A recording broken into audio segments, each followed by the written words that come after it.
nice it is to be here. Thank you, Mary, Newtonville Books. Thanks so much for having us. Thank you, Judy, for doing this with me. And thanks to all of you who've come out this afternoon. Thanks so much. So, well, the book has four characters, four protagonists who tell the story or their story.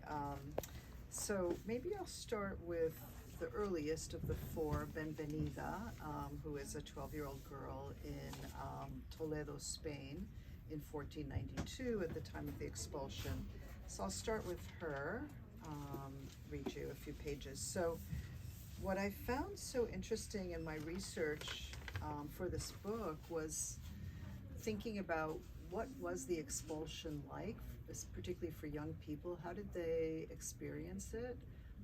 It's not something we really find in the historical records, so you really have to write fiction almost to imagine what that experience must have been like. And what I found especially interesting is that families were often divided because with the Edict of the Expulsion, 1492, they were given the choice, Jewish people were given the choice, well, you can't stay in Spain, which has been your homeland for about 1,000 years. You can't stay, but you'll have to convert to Catholicism. Then you can stay. But if you don't want to do that, if you want to maintain your faith, then you're going to have to leave. And so families were divided, and I pictured this a little bit from the Cuban perspective, thinking about the choices that were made at the time of the Cuban Revolution, where families were also divided, and some families stayed and wanted to be part of this revolution, that they had no idea what was coming next, and others from the beginning said, no, I don't want to be part of this, and left. And Cuba was divided between those who stayed and those who left. And so I was thinking about Spain in 1492 a little bit from that perspective, and how families might have been divided, and thinking about how young people might have experienced this very dramatic shift in their lives. So here is Benvenida, who's our character in 1492, and she's trying to see how she can explain this coming departure of her and her two brothers and parents to her 6-year-old cousin, Miriam. I wonder how best to explain our situation to my darling little 6-year-old cousin. In a world that made sense, I'd be able to watch her grow and continue to give her my clothes when they got too small for me. I'd secretly teach her to write poems, and we could share our dreams. What can I tell her now that doesn't sound too sad and frightening? At last, I simply say, we have decided to move to another land. And then, trying my best to seem honest and cheery, I add, it'll be an adventure, and I'll come back and tell you all about it. Oh, I wish I could travel with you. Will you ride your donkey? Miriam's eyes get big. I want to see another land too. But your mother and father need you, precious one, my mother says. They can come with us, Miriam says. Tia Raquel sighs. We will stay here in Toledo, mi niña, so when Benvenida returns, she will have a place to stay. So when you come back, I'll see you more. Miriam flings her arms around my neck with such affection, I have to struggle not to cry. The sky is so pretty now. Let's count the stars, I say. This makes Miriam giggle. Ah, there are too many, but I am good at counting. While Miriam is counting, I hear Tia Raquel whisper to my father, when I am in church reciting the rosary, I still hear the Hebrew prayers in my ears. I hear the blast of the shofar. Then I look above and see angels and the spirits of mother and father weeping. Father wraps an arm around her shoulder. This is a difficult time, hermanica, and we each made the best choice we could. I am sure mother and father are blessing you from on high. Miriam had been listening. I hear the shofar and see the angels too. They are beautiful with rosy faces like the ones smiling at the Virgin in the church. I start to smile at how Miriam is confusing the two religions until I see the terror in Tia Raquel's eyes and know how careful she has to be so her child won't say anything that could get them reported to the Inquisition. Tia Raquel stands and reaches for Miriam's hand. Time to go, Maria. Say goodbye to your cousin. Miriam holds on to me, not wanting to let go, And I don't want to let go either. Be a good girl, my darling cousin. Listen to your mother, I say. Next time I see you, we will sing happy songs and play the tambourine. Her eyes light up. Really? I nod and we hug again, more tightly this time. Tia Raquel draws the shawl carefully around her face and wraps Miriam in a smaller shawl. Adios, they say. That word never sounded so sad. After they leave, I imagine little Miriam years from now trying to remember me, her cousin who left. She will never know that after she said adios, I gazed up at the sky and asked, will there be a next time? And I received no answer. I catch a whiff of mazapan de almendra, the almond marzipan of this land, and think of all I will miss. That night, I write a few words of goodbye to Toledo. I walk out into the courtyard, and when my eyes adjust to the darkness, I hide the parchment deep in one of the crevices in the wall surrounding our house. Maybe someone will read it one day and remember I lived here. And if the parchment is never found, at least some of my words will stay in Toledo. Beautiful. You started with Benvenida, which is probably a logical place to start since she's the first Sephardic young woman that you introduced. And, you know, as I was reading it, it felt to me the whole movement of people leaving Spain felt almost like a biblical exodus to me. I was just wondering if that was if that kind of rhythm or art was in your mind when you were writing this. I mean, I'd love to say yes, but probably I wasn't thinking that deeply. I think I was just trying to imagine what that departure was like, having read chronicles of the departure. So just kind of imagining what that would have been like to have, you know, all of these people just departing their homes, being able to take the most minimal things, all of them trying to flee to a port to get out of Spain, because if you didn't leave in time, then you could suffer death by hanging. So people who wanted to hold on to their faith, to the Jewish faith, had to leave. So I was mostly trying to understand that. But now that you suggest this to me, I think definitely it has. Well, I felt very swept up by it. I felt like very swept up by people leaving, and during that exodus from Toledo, you have people, you know, having to live their lives to a certain degree, and I don't want to give anything away, but you know, there all kinds of things happen on the road. So it was it felt very, very true to me, true to the spirit of the Exodus. Now, you highlight something that I've always been fascinated by: the keys. Can you tell us a little bit about the keys? I love that legend of the keys. It's the legend that the Sephardic Jews took the keys to their houses with them when they left Spain. And it's just, some people say it is not a legend. There have been people who claim to have returned to Spain and that their keys worked. There are those stories.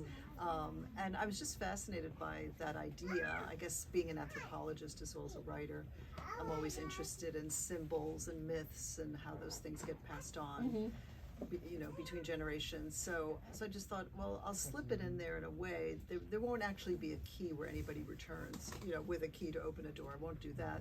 But possibly somebody could be taking a key. And so Benvenida's father insists, when they leave Spain, insists on taking a key, even though his wife, Benvenida's mother, says, why are you doing this? You know, there's no point. But he insists on taking the key. We don't have, that key doesn't come back exactly in that way later, but we do have a key coming back later in the next section with Reina in Turkey. But not a key to return to Spain, but a key then to return to Turkey. So I love the symbol of the key as marking a possibility of return, of closing and opening doors, and of just signifying a key to something. So the key can also be stories, memories, songs, right? The key doesn't have to be an actual literal key, but I like the idea of a key to something, right? So I wanted the key to figure in the story in some way, and decided that it would be the father in this case, taking the key with him on the departure. Just an aside, I have a friend who's a photographer, and she's also a Behar. Maybe she's related to us. Maybe she's related to us. And she has some beautiful photographs of her daughter modeling the key in very artful ways. Oh, and wow. It's I'll show it. I'd like to see that. Yeah, Yeah. it's just beautiful. Yeah. So after a brief stop in Naples, Uh-huh. we figure out how they landed in the Ottoman Empire. They went to Constantinople. So they were there for what, a good 400, 500 years. Mm-hmm. Yeah. Yeah. Is that in any way follow your family history, or? Well, to the best of my knowledge, yes. Mhm. I haven't done a full genealogical, historical investigation. Mm-hmm. So I only know more from oral history and what the family has said. But it does seem like the family was there for a long time. So, and it's well known that a lot of Jews who left Spain at this time went via Naples, and then from Naples went on to various places in the Ottoman Empire. Right. So it seemed possible. I just had this sense that it could be possible, but I don't have all of the genealogical evidence. I think to it's prove very it. hard to get that think kind a of lot of- evidence yeah, a lot at of this us point. don't- It's like 500 years. Don't have it. Right. Yeah. Right. Yeah, but I did want to show them getting there. So at the end of the Benvenida section, they've arrived in what is now Turkey, in Constantinople, or Istanbul, as it is now. They've arrived, and then once they arrive, that's when Benvenida sees a man playing the oud. Mm-hmm. And so she sees the oud and decides she wants to play that instrument one day. And so the oud becomes very important It does. in the story. It does. So I thought that's when the oud would first figure into the lives of these girls at that moment when she arrives in the new place. There's like new music to fuse with the music that they're taking out of Spain as well. You touched on the kind of research you did, and for all of them, what sort of things surprised you? What sort of things did you learn doing that research? Well, one thing I learned, and I have a quote from one of the chronicles of the expulsion. Is it the Benvenida? Before the Yeah, one the right one before before Benvenida, Benvenida. the one Mhm. right before Benvenida. So there are these amazing chronicles that have been collected of the 1492 expulsion, and one of them is a chronicle by a priest who was literally watching as people were departing their homes. And what I found so interesting about it is this line: the rabbis encouraged them, and they made the women and young people sing and play tambourines and timbrels to keep up their spirits. Mm-hmm. So this idea that they were, as they left, they were singing, that the departure was one where, of course, they were heartbroken, but they sang. Right. That's what gave me the Exodus feeling. Yeah. So I thought, okay, I'm going to incorporate song into this, and I hadn't been expecting that quite so much until I found this chronicle. Mm-hmm. So throughout the research, there were things that I found that were just so interesting. Details, really, all kinds of details. I also, in exploring that period in Spain, I also looked at old cookbooks and things like the importance of eggplant as well. And I always remembered how my grandparents loved eggplant. They were always having berenjena, one way or another. So just kind of finding sometimes like corroboration for things that exist in the present, that you could find the links to things in the past. Right. And I love finding links between past and present. That's something that's always fascinated me since my days as an anthropologist. Well, I was just going to say, you come by it honestly. Yeah, that's great. Let's talk about Reina. She's the second young woman you introduced. Yeah. We find her in 1923. I think she's what, 12? They're all 12. They're all 12. They're all 12. Yeah. And she has a very sad story. She's a very old soul, and I don't think it's giving anything away by saying she has a friendship that her father doesn't approve of. Right. So I was just wondering how you set that up and how you thought of that. Yeah, she came to be that way. So Reina is the second protagonist, and as you said, living in Turkey in 1923, when Turkey has become an independent nation after the collapse of the Ottoman Empire. And she's the one that I wanted her to have the soul of my paternal grandmother. I was just gonna ask Yeah. you that. Yeah. Yeah, so she's not exactly at all my grandmother, but something about the melancholy that I felt I saw in my grandmother, I wanted to give to this particular character. So Reina is kind of born melancholy, right? So she has a kind of melancholy spirit even from her earliest days. But she also has a rebellious spirit, and I wanted to have a stern father in this part of the story, and so her father has told her not to go to this party that's being celebrated at the port of the city of Silivri, which is where my grandparents were from, and she's been learning to play the oud from her mother. She plays the oud and she sings Sephardic songs that her mother has taught her, and she has this neighbor, this friend, Sadiq, who's Muslim, and they have grown up together in the same courtyard, playing together, and they're the same age, they're both 12, and they decide to go to this party together as friends, but her father has specifically told Reina that he doesn't want her going out, at all, really, doesn't want her leaving the house at all. Because she has to maintain a certain reputation as the eldest of 3 daughters. But she decides, well, Ataturk has just taken over, he's promising freedom to girls and women, and I can be free. And so she goes off to the party and decides to bring the oud, which she loves, and she'll play, and she's assuming there will be girls at this party, and then she gets there. I'm kind of telling the whole story, but it's all right. Yeah, but it's beautifully rendered. People should read it. You should read it. And so she goes to the party, and and then no other girls are there. It turns out that it's all the boys in the neighborhood that she's known forever. They're all of different backgrounds, and they ask her to play a song, and she plays this song. En el mar hay una torre, in the sea there is a tower. She sings the song and plays, and she's singing, and she knows that she's going to get into trouble, but she also wants to experience the freedom of doing this.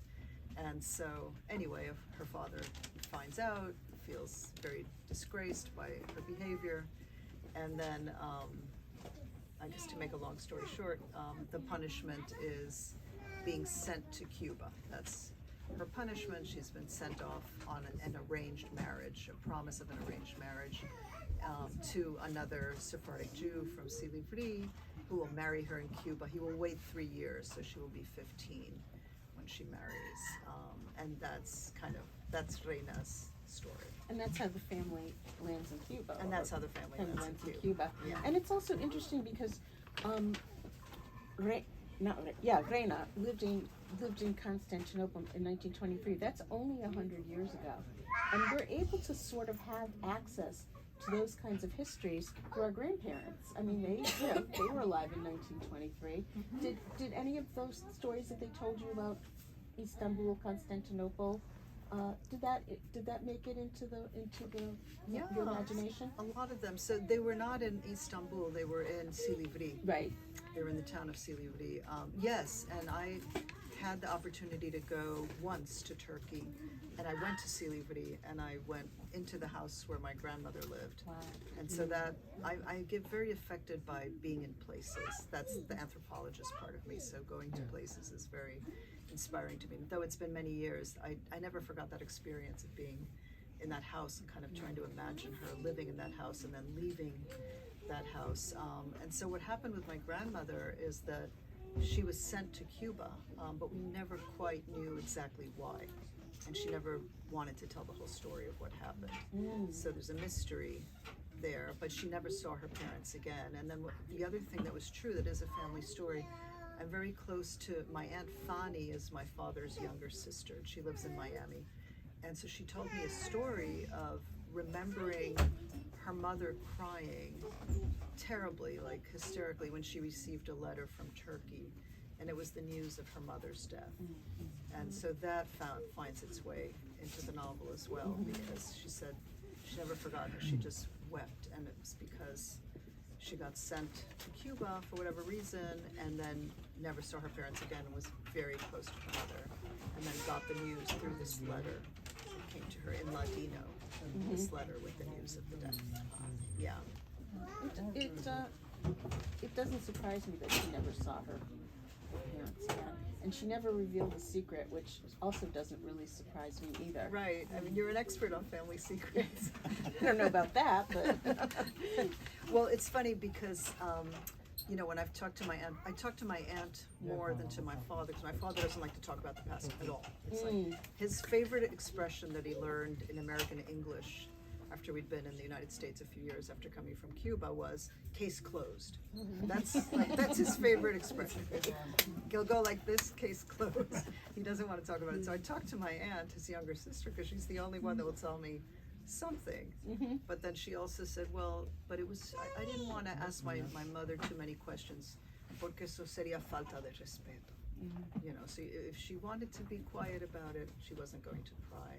And so that's why we don't, I mean, out of so much respect, that's why we only know some things, but not others. But the other part of her story, which I write about in the author's note, is that she brought an oud with her. My grandmother brought an oud with her to Cuba. And that she played the oud. And so that to me was so revelatory, just imagining this grandmother as a young woman with an oud and playing songs was beautiful. But then the other part of the story is that after she married and had 4 children, she stopped playing the oud and she stopped singing, and the oud hung from a nail on the wall. That was the other part of the story, told to me by my aunt. Right. So all of that finds its way into the story. So all of those family stories are definitely woven in to what is otherwise a very fictional story. I think a lot of Sephardic girls did play an instrument. Yeah, I think that during was that fairly time. My common. grandmother played the lute, so I think it I was never fairly heard her common. play it, but she supposedly was quite good. But also, after she had children, she didn't, take it up. Yeah, so something associated with being young, and Yeah. that's something you do when you're young. Yeah. I mean, I have to admit that I used to play guitar and violin when I was young, and I haven't played in many years. You know, I think I should take up some instrument again. Everybody keeps saying, well, don't you play the oud? I'm going, well, maybe I should. It'll be my next project. Right. We went over this. The image of the key comes back in this section as well. Yeah. And, well, I don't want to skip too far ahead, but it comes back for a lot of Cuban exiles. As well. I remember my grandfather had the key to their apartment in Havana. Exactly. I'm not surprised. I'm sure a lot of Cubans have keys as well. Yeah. Absolutely. They have titles to their apartments and their properties as well. Because there's always been the expectation that we would be going back to Cuba. Right. There was always that expectation. It was one of the reasons that, in Miami they began bilingual schools long before other cities did in the United States, because the children had to learn Spanish because they were going to go back to Cuba at some point. So there was that expectation of going back. So it made a lot of sense to hold on to all the things you would need to go back. Exactly. Yeah. And you weren't allowed to take very much out. And you couldn't take very much out. So a key was something you could take. So then we have Allegra. And she is very much a child of the revolution. She is born in Havana. She serves the revolution. I don't know if this is a fair question, but I'm going to ask it anyway. Is there any part of you in Allegra? I think Allegra is very much me. Oh, okay, good. I didn't get to experience any of the things Allegra experiences because I left Cuba I was much younger at that time. When we left, I was 4.5. So I was much younger. So I didn't get to experience the literacy campaign myself. But I teach a course on Cuba every year. I'm fascinated by that period in history, by the revolution and just what happened particularly between 59 and 62, like those first few years, I find really fascinating. And the literacy campaign, I find really fascinating. And there were a lot of young women and girls involved in teaching people how to read and write. And many of these girls were very sheltered and had really never been outside the home without, a chaperone or with their parents. And this was an experience where they got to leave home and go out into the countryside and live with strangers and help them to read and write. And a lot of the people involved were city girls from Havana who are going out into the countryside, and so just that whole urban city, urban and rural experience just seems so interesting to me. So I sort of imagine Allegra might have been me had I stayed in Cuba longer. Interesting. Or had I been older at that time, because I think I might have been that idealistic sort of girl that Allegra is, and have thought, oh my God, this is a great thing. I'm going to teach people how to read and write. But also in this section, I'm coming back to Benvenida in some ways, who was taught to read and write because her mother came from a family of printers, which was very unusual in the 15th century, so she can read and write. So I wanted to come back to reading and writing and literacy in a different way through the Cuban Revolution in this section. Right. So that was kind of the connection for me as I was writing. But Allegra is, for me, is kind of that girl that was very idealistic, that I think would have been me had I lived at that time and been that age. I think I would have been probably swept up by the revolution. My mother was in her early 20s, and one of the reasons she left Cuba was because she was starting to stir trouble up. You know, she was like, wanted to, you know, she was for Castro, and he was doing such wonderful things with literacy. In fact, I do remember her saying that. And so, I mean, the young people at the time were quite taken with Castro. Absolutely, I think so. And I did meet in the Jewish community in Cuba. I've written a lot about the Jewish community in Cuba as well, and I did meet a couple who both were in the literacy campaign. One is a Sephardic Jew, and the other, her husband, is not Jewish, but they met in the literacy campaign, the two of them, and married and so on. And I thought, oh, that's so interesting. We don't know that much about the Jewish Cubans who were involved in the literacy campaign as well. So I thought that was the other thing that was kind of in the back of my mind when I was writing that section. Interesting. Yeah. I remember the literacy campaign. My mother talking about it. And then we come to the 21st century with Paloma. Yeah. That Paloma, I think of Paloma's family as a very modern American family. The marriage between Allegra, and Rolando, thank you. Yeah. And Rolando. That's very, do you mind well, no, I don't think you should I could tell a little bit. I mean, they actually, they have already met in Cuba. They had already met in Cuba. In the previous section, we see them both as young people. They're both about 12, and so they've met in Havana. They've met in the apartment of Allegra's neighbor, Teresita. Teresita's Afro-Cuban. And they live in the same building in Havana.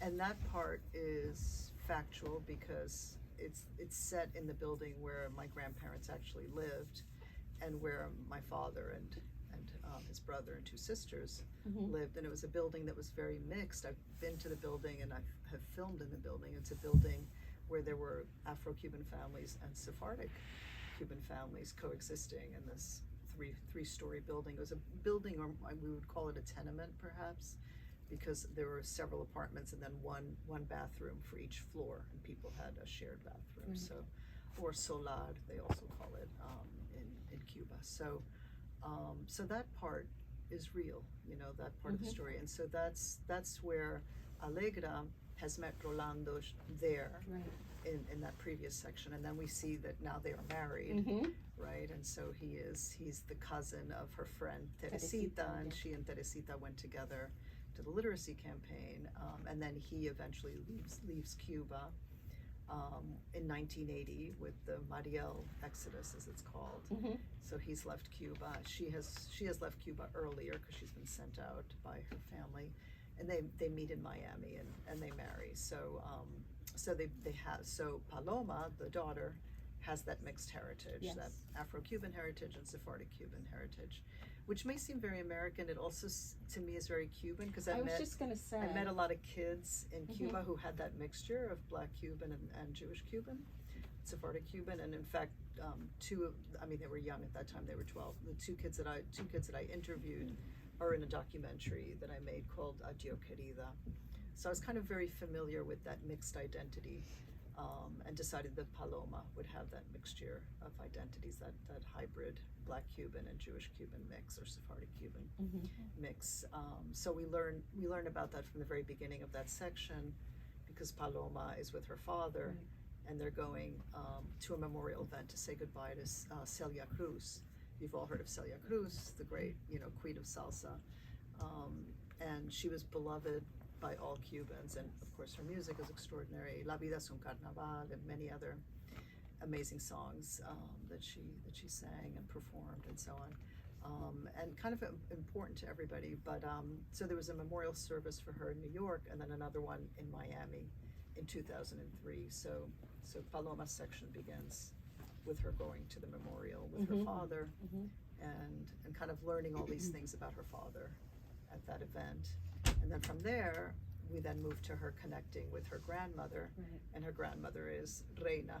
Right. So her grandmother is Reina, and she's learning the songs that Reina knows, because Paloma is very interested in music. So Paloma, being the last of the four girls and the one most contemporary, she is basically absorbing all of this history that came before her, the ancestors and the songs and the music and the diasporas, and all of that is like she's carrying all of that. So I wanted her to be, she's named Paloma because she's the one that's going to kind of fly between the different Paloma stories. means dove in Spanish. Yeah, and she represents peace as well, the possibility of connection.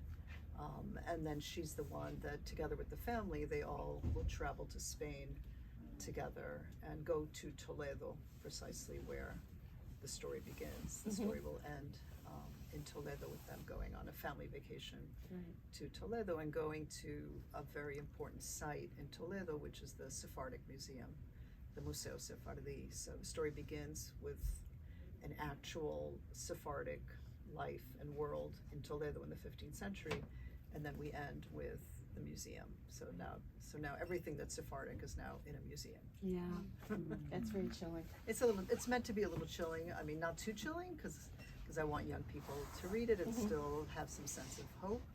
But at the same time, it's got, for me at least, when I was writing, it has a little bit of that implicit chillingness too. Yeah. Well, we've been talking Each a book, while. the process is a little different. With this one, this was very challenging for me. I didn't know if I could write a book from four perspectives, four girls, completely different time periods. How would I connect the stories? But I was convinced that I had to write this story. I started out with just really a one-page outline, and I had the idea of the four girls, the four time periods, the four places, and then just kind of set off to write it. I did a lot of reading at first for this book, a lot of reading and thinking, and then I just wrote each story in order, in chronological order, and just tried to see for each girl what were the possibilities in the time period in which she lived. What were the possibilities for a girl to be who she wanted to be, to have freedom, to be herself. So I just thought about it for each period, like how could she like push the borders of existence at each time, and so that's how I wrote this one. The others were different. When I wrote Lucky Broken Girl, which was the first middle grade novel, that's a much more autobiographical novel. So with that one, I was really drawing on memories and just trying to reconstruct that immigrant world in which I grew up in New York, in Queens, New York, and just kind of remembering the family, the neighbors, the friends, the doctor, the nurses, like everything I could possibly remember. And then what I couldn't remember, I would improvise and invent. So that one like involved a lot of really like putting myself back in that world. So that was a different process. And then the one I wrote afterwards, right before this one, is about my other grandmother, my Ashkenazi grandmother, because I'm Ashkenazi on my mother's side and Sephardic on my father's side. So the other one, Letters from Cuba, I decided to write it as a series of letters. So that was a completely different process, because it involved thinking for each letter, what would she say in a letter to her sister? And so that one was that was really a fun book to write because of the format, because I like letters, and just thinking, what can you say in a letter each time? So that one, I could trick myself into writing, because I would say, you don't have to write a chapter, you just have to write a letter. So that somehow seemed like more doable to me. So each book has kind of had its own unique process and research as well. When I was writing that second novel, I read a lot of immigrant letters that have been collected by historians. Fortunately, historians have done such amazing work gathering documents into books. So I read a lot of immigrant letters and was inspired by those. So each book has also required its own unique research process as well. My father's 90. Okay, so here come the questions. Right, I think I have to try harder when I see them again. I'll be going to New York in about a week and a half or 2 weeks. I have to try harder, especially because we've had a big scare. My mother was very ill at the beginning of the year and was in the hospital and then a rehab center, so she was out of commission for about 5 weeks, and I was flying back and forth from Michigan and going to see her and really worrying a lot about her, and just really thought we were losing her, but she's okay for the moment. So I really, that's when I felt I really have to try harder now to talk to them more about the stories. And in fact, I have a novel that's been sitting in a drawer for about 20 years that I started 20 years ago, and it's actually the story of my parents' romance and their life together. And I just wasn't happy with it, and I put it away, but it's something that I should really, really come back to, and I think I should really sit down and talk with them, because it's been amazing. My father's a very difficult person, to put it mildly, but he's been really taking care of. My mother has Parkinson's, and he's really been taking care of her and being really, I think, a very good husband to her now at this stage of their lives. So, and they can be very funny together, and they're also kind of growing more Cuban. Like the older they get now, they've never talked English to one another. They only talk in Spanish to one another. I only talk Spanish to them myself, and now everything they watch on TV is in Spanish. They watch the news in Spanish. It's as if they're forgetting their English and they're going back to some primal state of Cubanness and Spanish language. So it's a really interesting time, and I've been really touched by them. And how would watching this that when he would see me reading a book as a teenager, because he thought I was being too gloomy, that I was just sitting there reading and not talking or interacting or just being like a sprightly young person. I was a bookworm, and that bothered him. It really, really bothered him. And so one of the things he would say is, "You're turning my house into a funeral home." So that was hard for a girl who loved to read and wanted to go to college and study and and be educated. It was really like I had to really struggle to be an educated woman. It wasn't something that he thought girls needed. He didn't think girls needed to go to college because we would just get married one day. So I struggled a lot with him, but he's at a different stage of his life now. He's much more mellow, and he does appreciate what I'm doing now, and my mother certainly does. They both read the book, and they've been reading the other books that I've been writing too. And one of the funny things my father said when I published Lucky Broken Girl, he goes, "I'm so glad you're writing for children, because now we can really read your books." That was right. That was kind of funny.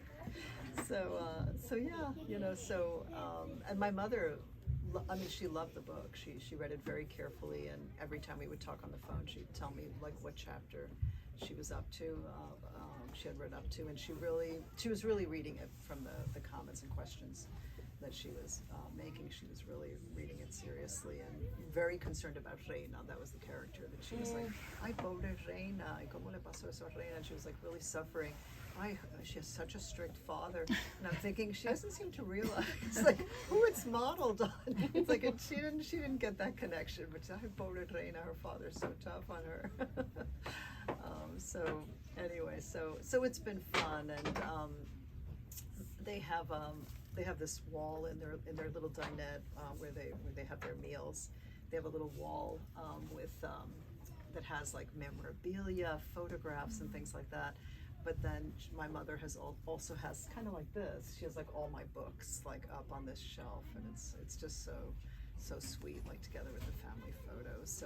So I know that they're proud of the books. Yeah. So thank you about this. There's a new book that just came out a few weeks ago called, it's an anthology called On All Other Nights. And so they invited 14 authors who write for young people to write a piece, and each piece is connected to, oh, do you know about it already? No, it sounds familiar. Yeah, I think I've it's heard connected of, to like a part of the Seder. So my essay is korech, which is the sandwich part. Yep. And I talk about being sandwiched between identities, and particularly on Passover, where like the first night we would always go to the Ashkenazi side of the family, and then the second night we would go to the Sephardic side. So I kind of grew up thinking that the superior side was the Ashkenazi side, because that was the first Seder. And then the second Seder was always the Sephardic Seder. But I always found the Sephardic Seder very interesting because it was so incredibly different in terms of food, things like, well, you write about the Tish Bishti as well. Tish Bishti? The Tish Bishti, you know, and things like, which is, you know, this incredible like nut, almond, walnut with like honey dripping all over it.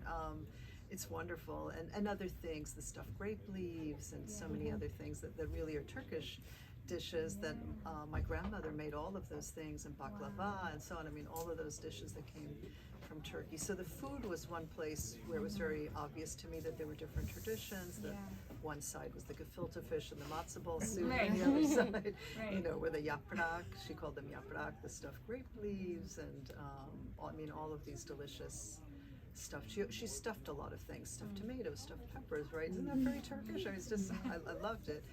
And pine nuts, and you know, string beans and tomato, and a lot lemon. There was always lemon on everything. I mean, all of this is very, very, very Turkish. I didn't know that. I mean, when I was a child, I didn't know. I just said, oh wow, each grandmother cooks differently. But then I also noticed that they were different in terms of gender, in terms of what was possible for a woman to do. So my maternal grandmother always worked outside the home. My grandmother Esther, she worked in Cuba. She and my grandfather had a fabric store, actually a lace store, and they sold lace in Havana, and they had the store, and they both worked in the store equally. And then when they came to the United States, they weren't able to own a store of their own, but they worked in someone else's fabric store for a long time. And the two of them would go work, and I remember going sometimes to the fabric store on the weekends to see them, and they wore, they had a necklace, and they wore scissors. They had scissors around their necks to be able to cut the fabric. And I thought that was so amazing. I so much wanted like a necklace with a scissor, you know, so that I could cut the fabric myself. I just thought that was incredible, and they did let me do that once. But she worked, you know, she worked outside the home, and then she was very studious. She would also take English classes at night. That was the Ashkenazi, Polish, Jewish grandmother. The other grandmother never left the house. The Sephardic grandmother, she never left the house like that. You know, she stayed home, she cooked, she took care of things. She was very smart. I mean, she wasn't like not smart. She was smart, but she didn't leave the house. My grandfather would go do the shopping, the errands. She was at home. So I noticed those differences that came from, I think, from the different backgrounds, the Eastern European versus the Turkish background, and just how women behaved or were expected to behave at that time. So I did notice all these differences, but the curious thing is I grew up closer to my mother's side of the family, because initially when we arrived from Cuba, we all lived in the same building. So we had kind of this vertical village where we would go like from my cousins to my grandparents to us. We'd go back and forth, like up and down from the 4th floor to the 6th floor to the 2nd floor. We'd go up and down. So we were very close. And then my father's parents settled in Brooklyn instead of Queens. So we just didn't see them as much. So I would have liked to have known them better, but we just didn't see them as often. So it was only as I got older that I started becoming more curious about that side of the family. But they never really went around saying, I'm Sephardic and I'm Ashkenazi. It was just, we used the terms that have been used in Cuba, which were Polaco and Turco. Los Polacos y los Turcos, the Poles and the Turks. Those are the terms that they brought from Cuba. But often the Ashkenazi side of the family would say, you're more like the Sephardic side. And the reason they would say that to me is because they'd say, you have a strong temperament. That means you're more like the Sephardic side. And that was because the Ashkenazi side, they thought they were more rational and cool and calm. And then if you had any kind of, you know, hot temper, that was like, that's Sephardic. My husband keeps giving I guess I teach a course called Blurred Genres, so that might help to explain. And I'm teaching it right this semester. I have 4 MFA poetry students in this class. So we read memoir, we read fiction, and we read ethnography. And I'm really interested in the relationship between the different genres and how they're distinct, but also how they can blend. So I've just been interested in experimenting in different genres, including poetry as well, and filmmaking. So I'm just interested in what can I do or not do in a certain genre, in a certain way of expressing myself or writing. So I think that's what's inspired me to try to write in these different ways. And I do feel very comfortable in the middle grade voice. I think something about this age group between 10 and 12, and speaking of vulnerability, I think it's an age when people are very vulnerable, when kids are very vulnerable. It's such a transitional time between childhood and adulthood, that period before you're a teenager. So I think I'm just very drawn now by this age group, and now that I've had the opportunity to speak to kids in 4th, 5th, 6th grade, it's like I feel very at home with them. And I think it's because, you know, Lucky Broken Girl is based on something that really happened to me. We were in this car accident after we arrived from Cuba, and I was in a body cast for close to a year. And that's what Lucky Broken Girl is about. And so I was 10 at the time, and I think that experience was so, you know, incredibly wrenching and memorable too, because it was a transitional time for me. It's when I started reading a lot of books, since I couldn't play outside as I had done before. I could only, you know, we didn't have a big TV set, we didn't have the internet, there just wasn't that much to do. So but my public school sent a teacher to my bedside, and she would come and teach me, and she would bring me books. And so I was just surrounded by books, and that's really when I started becoming more contemplative and a reader. And I think it was just this moment in time that in some ways that voice, perhaps I carried that voice with me into adulthood, because it was just such a searing moment, a piercing moment in my life. So I think that may be why I feel comfortable writing for that age group. When I wrote Lucky Broken Girl, my editor said to me, how did you get the 10-year-old voice so perfect? How did you prepare for this? I said, I don't know. I think I just really remember what that time was like in my own life. And so then when I wrote 2 more novels in that voice, I realized, I guess this is something I can do, and something that I enjoy doing. But I've also written the picture books, 2 picture books as well. And for me, the picture books are like writing a poem, because you have to be able to tell a story in such a short amount of time and with so few words, so like under 1,000 words. How do you tell a complete story? So I think I've really enjoyed, you know, being able to sit down and just tell a story. It feels like writing a prose poem. So each genre kind of demands something a little different from me, but I think the themes, like you said, are kind of like all in some ways related. I think The Vulnerable Observer was where I really like set forth, I guess, the way I wanted to write, which was very hard to do in anthropology at that time, you know, to write very personally, from the heart, vulnerably. And, you know, I was criticized by a lot of people for wanting to write that way. And now, like, some of the colleagues that were the most critical are all like, can you give me some advice on how to write a memoir? What? You were so nasty to me 20 years ago, and now you want to write a memoir? It's like, but it's happened. So I think, you know, I think vulnerability is just something that I think a lot about in different ways. I think that's part of what's been important to me. And then understanding immigrant life, I think, has been very important to me too. In the 3 novels, it's all about immigration in different kinds of ways. And I think if anything really had a huge impact on me as a person, and the work that I've done, is having been an immigrant child. I think that really is an experience that was huge and really shaped me, and I'll never forget it, because that's where kind of I get my whole perspective on life from that. So given that we're living through a huge immigrant crisis right now, I think about that all the time, and so it keeps coming back in different kinds of ways. I think that, and then the Spanish-speaking world is the other thing that that really moves me so much, and the Spanish language, so that all my field work in Spain and Mexico and of course in Cuba, all of it has been done in Spanish, so I'm always coming back to the Spanish language as well, the mother tongue, even though I write in English, but Spanish is kind of the language in which I've lived so many of my experiences.